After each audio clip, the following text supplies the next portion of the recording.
Hey, Greg. Yeah. Do you know how to flip your deadlift? I'm sorry. So I know you're an expert lifter. Like, tell me, what's your greatest deadlift? How much have you pulled? Probably about 600 pounds. Yeah. Okay. Yeah. What position did you do it in? Conventional, sumo? Show me It what you think it was. It wasn't conventional, so I was right about through here, about hip width. Okay. Yeah, down through here. So, have you ever flipped it and done a pose from the yoga space called Happy Baby? Oh yeah. That's a flipping deadlift?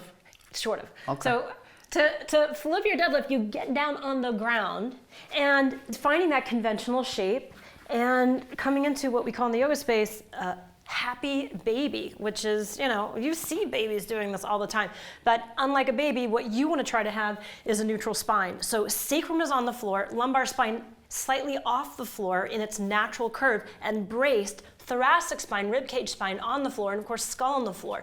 So you try to have the same line up in your spine that you would have with your biggest pull. And now the one thing that's different here is we're not holding on to a bar. So our shoulders and our arms are out of this, or our lats aren't doing much. But what you want to take a look at here is what is the greatest depth that my open chain hip position can muster in this flipped deadlift position. Because this is going to tell you a lot about the health of your joints or the mobility of your joint that you usually buy with the pressure of gravity, your feet on the floor, and the holding onto that bar. You can pull yourself into a deeper squat. We gain accessory motion when we have that, but here you don't. You just have to use your own muscles and the natural range of motion in your joints. So take a look at your right thigh, take a look at your left thigh. You might be fatiguing at this point, and you see, well, which one has greater depth?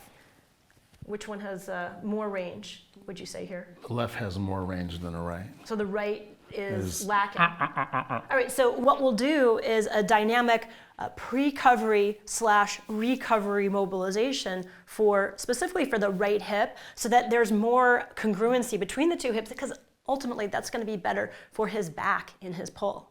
Let's go on. So you come into, well, let's see. I wonder if can you sumo it a little bit? Come on down and try to keep a neutral spine.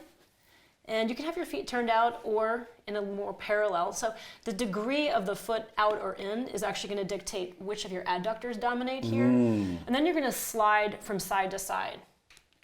Now, in the sliding from side to side, I want you to really think, because the right hip had less mobility, we want to drive a little more heat and lubrication into the joint. I want you to try to overwork the right leg pushing away, and then overwork the right leg pulling you back towards it.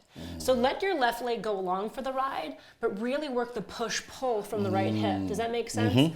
So you're abducting, you push the ground away with the right, and then you adduct, you pull yourself back towards the right. And all the meantime, trying to brace in your core, trying to keep a neutral spine, and so on and so forth. So you can do that for a minute, 2 minutes, but really trying to flush pressures into that right hip. All right, and then come out of it, and then 2 retests. Retest 1 is to flip your deadlift, come back into the happy baby, and try to find the biggest depth that you can without changing the shape of the spine, and then seeing if your hips have a greater range, that right hip. Is it more matchy-matchy with the left? Yeah, it is. All right, so this is a great pre-covery prior to the deadlift. So now let's check out our deadlift and see what we got. So now you're going to flip the baby, also known as the deadlift. The deadlift, okay. With the load and with that new hip. Well, not the new hip, but the warmed up hip. The warmed up hip. The ready hip. The hip that's less mobile. Yeah. Even getting down in position is a lot more freeing.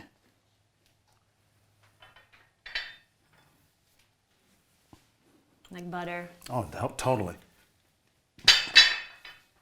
Hasn't felt that good in a long time. So we flipped the deadlift, but also we flipped agonist-antagonist in that dynamic warm-up. So that right hip got teased from both sides. So you have the capsule, you have the mobility in the hip. So I am a yogi who lifts. You're a lifter who yogis. I'm going to show now my conventional, which it's been a while for me too. And I'm going to face the world with, this is the hip that got replaced. The super hip. The super hip, the Yes, bionic hip. That's right.